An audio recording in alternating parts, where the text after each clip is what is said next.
Thank you so much. All right, it's time for college football. We have been anticipating UTEP's big game against Liberty University, and the game ended one of the team's ongoing losing streak. Of course, ABC7 was at the game last night. Here's ABC7's B. Martinez and Adrian Ochoa with all the highlights.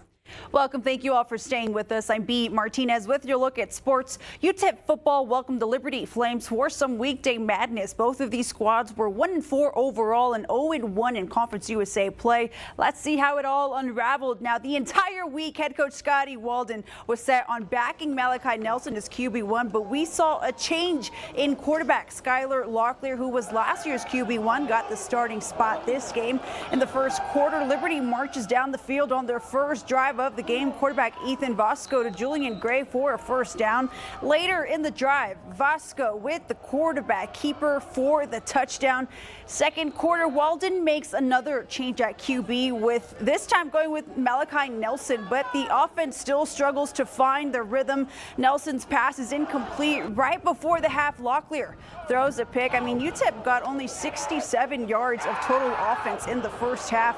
Then in the fourth, Locklear finally got the Miners on the board with a 13-yard touchdown run. However, there wasn't enough fuel in the tank for UTEP. They fall to Liberty 19-8. ABC7's Adrian Ochoa was at the game and joins us with some post-game reaction.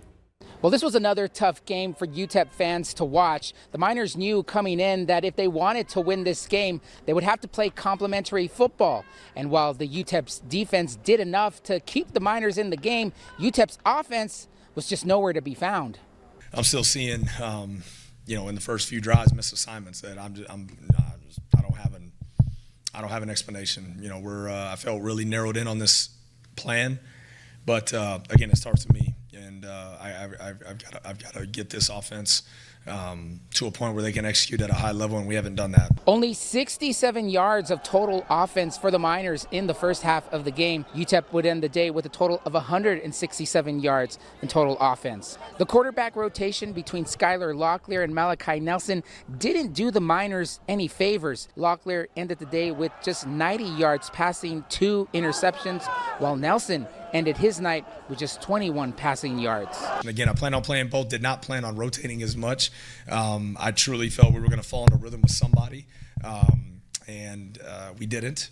And so therefore it led us to rotate a little more there. But that's something I've got to get back and evaluate the film and evaluate what we're going to do next week. UTEP's run game just continues to struggle as the Miners ended the day with just 56 rushing yards. Their leading rusher ended up being Locklear, who ended with 58 total rushing yards, a big chunk of that coming on that quarterback keeper that went for a touchdown. There's still so much ahead for us.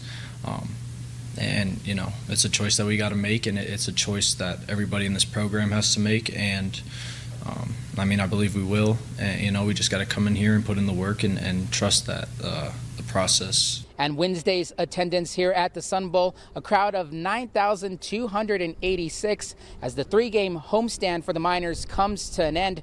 3 straight home games, 3 straight losses for the Miners as their record now drops to 1-5. Their losing streak is now at 4. And the Miners won't be back here at the Sun Bowl for a while, as their next home game will be on November 8th. Reporting from the Sun Bowl, Adrian Ochoa, ABC7. UTEP will face the Cats next Wednesday with a 5 p.m. kickoff. For ABC7 Sports, I'm B. Martinez. Dust season is over officially.